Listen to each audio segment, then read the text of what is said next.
In this video, we are going to do some exercises related to statically determinate structures.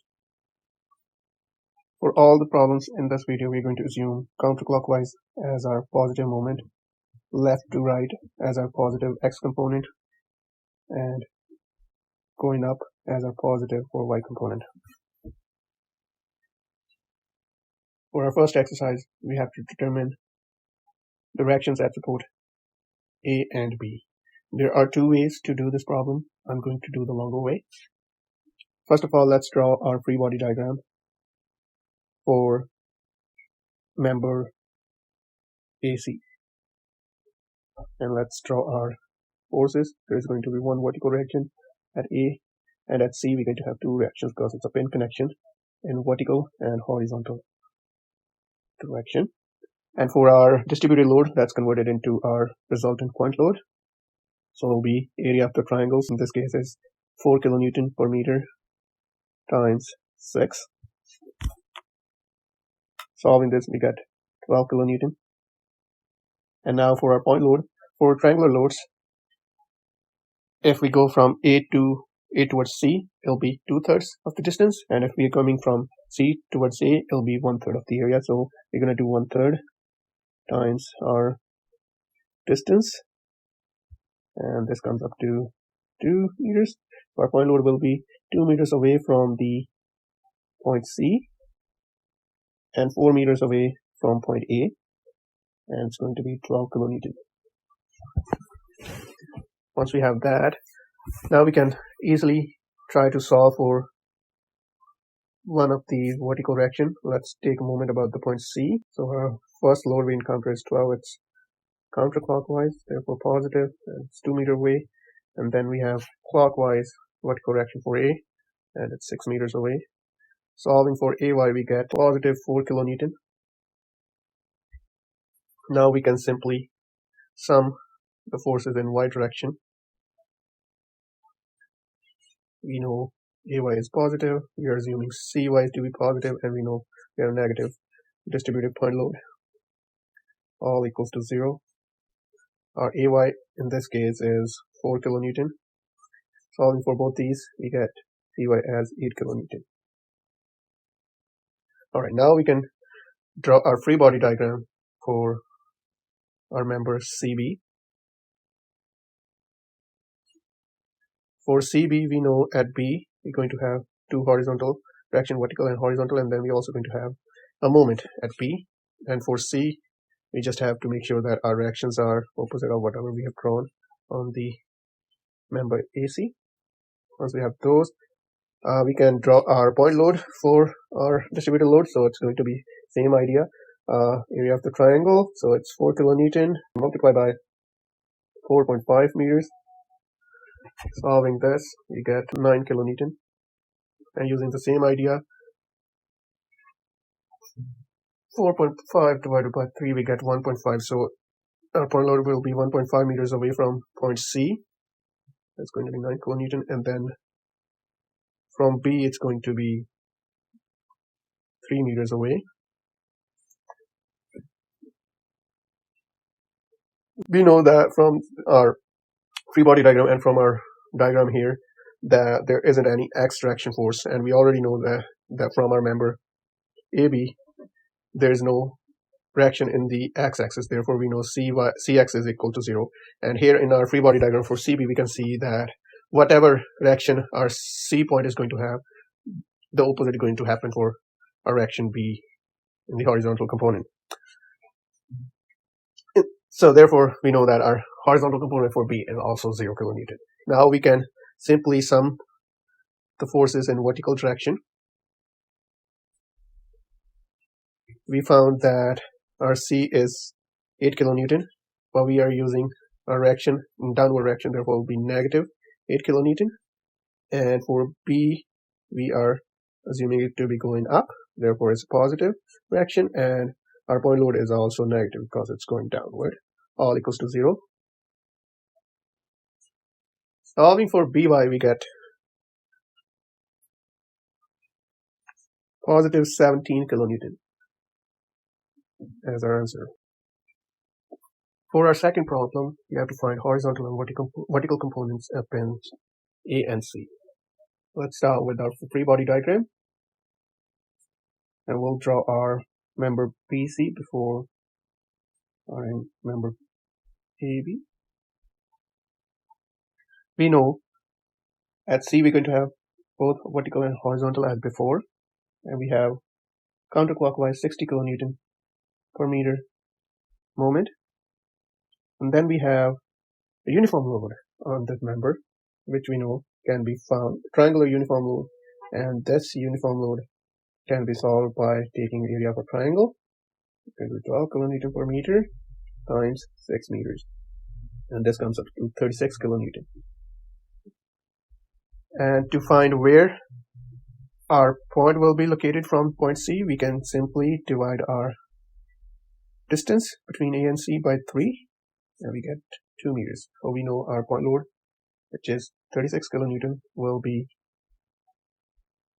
2 meters away from C and 4 meters away from B. Now at B, we are also going to have vertical and horizontal reaction, and we have to remember here that our reaction, the resultant reaction at B, is going to be a vector that's at an angle 60 degrees. To solve for reactions at B and C, let's take a moment about the point C. And the first thing we encounter from starting from C is we have a moment counterclockwise 60 kilonewtons per meter. Then we have a point load that's also counterclockwise 36 kilonewton, and it's 2 meters away. And then we have counterclockwise vertical reaction, and it's 6 meters away, all equals to 0. Solving for By, we get 22 kilonewton as our solution for By.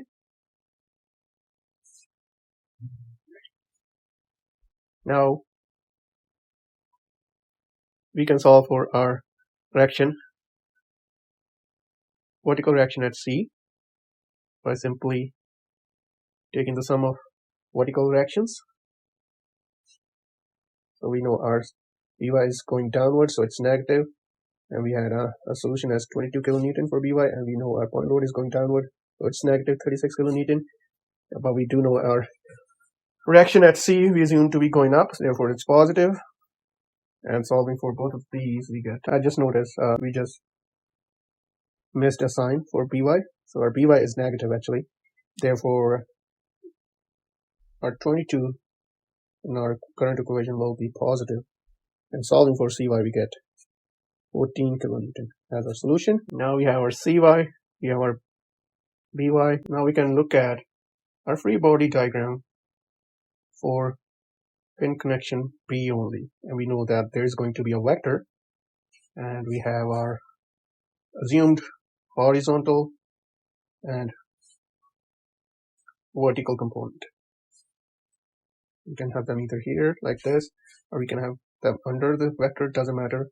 Both way we'll get the same solution, and we know that there is going to be a 60-degree angle in between these two vectors. So here we know from our earlier calculation that our By is negative 22 kilonewton, and we have to remember here it is negative because we assumed our vector to be going downwards. If we had assumed it will be going up, it would have been positive. We can do it here right now. I'm actually going to do it right now just so that we can have one example where we actually change our vectors. So I'll change my vector for this problem. I'm going to assume, well, now it's confirmed it's not assumed anymore.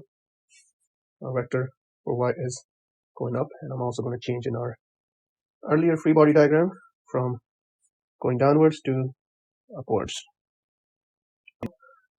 We already know our By is 22 kilonewton, and using trigonometry we can find our vectors, vector Bx, or horizontal component. So this is going to be 22 kilonewton divided by tan 60, and our solution for horizontal component at B is going to be 12.7 kilonewton.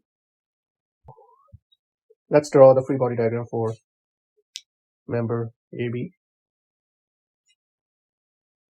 and it is going to look something like this, where we have horizontal and vertical component for A and B. Because there isn't any other force acting on this member, we can simply state that whatever our reaction for Bx is, it's going to be the opposite reaction for Ax. Similarly, whatever reaction we have for By, it's going to be the opposite for vertical component for A.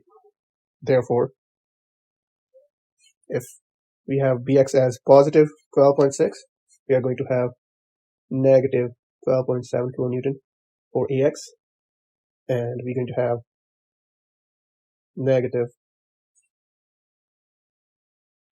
22 kilonewton for Ay. Or if we hadn't had switch our sign for By, it would have been positive Ay. But it doesn't matter. Either way, our solution is correct. For our last problem for this video, we have to determine all the reaction at support A and B. Let's draw the free body diagram for this truss. It's going to look something like this. We don't need internal members. We're going to have just a horizontal reaction at A because it's a roller. We're going to have horizontal and vertical reaction for B because it's pin connection. And we have distributed loads on each side. We have a pressure side and we have a suction side on the opposite side. Let's find the distributed load or point load, resultant point load for these distributed loads. So let's do 600 pounds per foot. And for that, first of all, we need to find our length for this member here, which we can easily find using Pythagoras theorem. So I'm going to name it A, and it's going to be square root of 20 feet and 48 squared. Solving this, we get 52. Therefore, this member is 52 feet long. And now we can simply times with our 600 with 52, and solving this, we get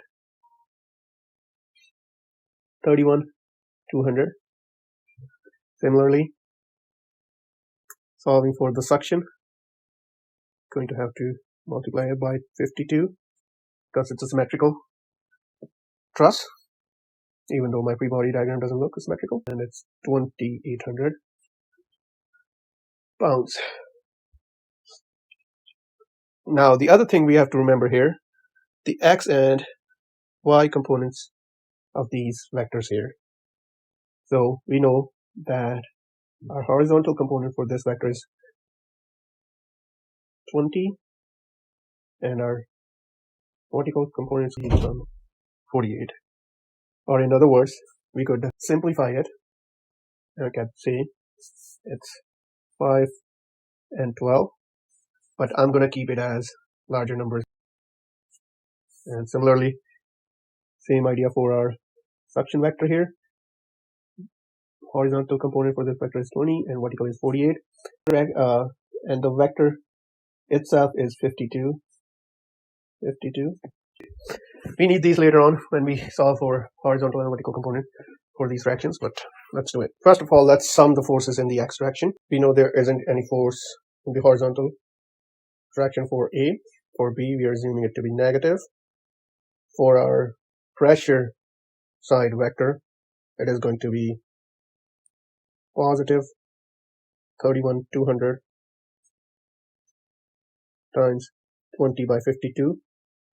And on the section side, it's going to be negative 2,800 divided by 20 over 52, all equals to 0. I missed a sign here, so it's going to be positive for our section side as well, because it's going left to right. Solving for Px, we get positive 20,000 kilonewton pounds. Now we can take a moment about the point A to find our reaction, vertical reaction at B. So first moment we encounter after A is at our pressure vector. So it's going to be 31,200 times, it's negative because it's clockwise in the x direction, and then we're going to have negative for y direction as well because it's going clockwise. And then we encounter our suction side vector. It's going to be negative in the x direction. And then we're going to have positive for the y direction.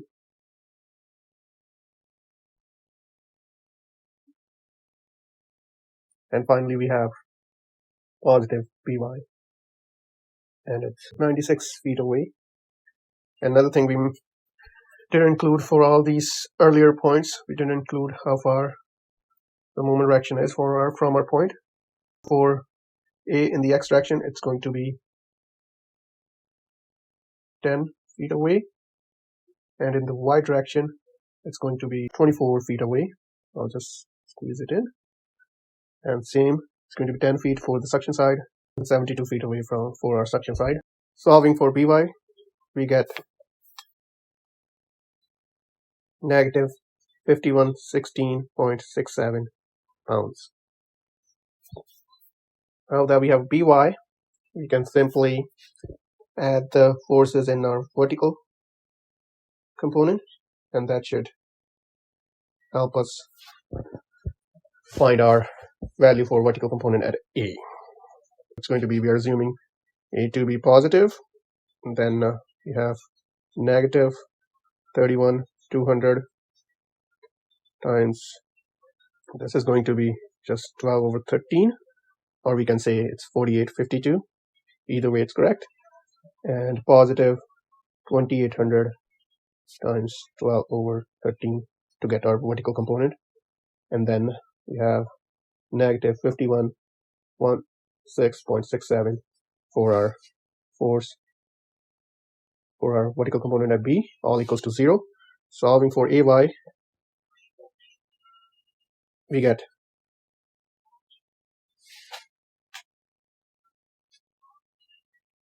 positive 14,716.67 pounds. And that's our solution.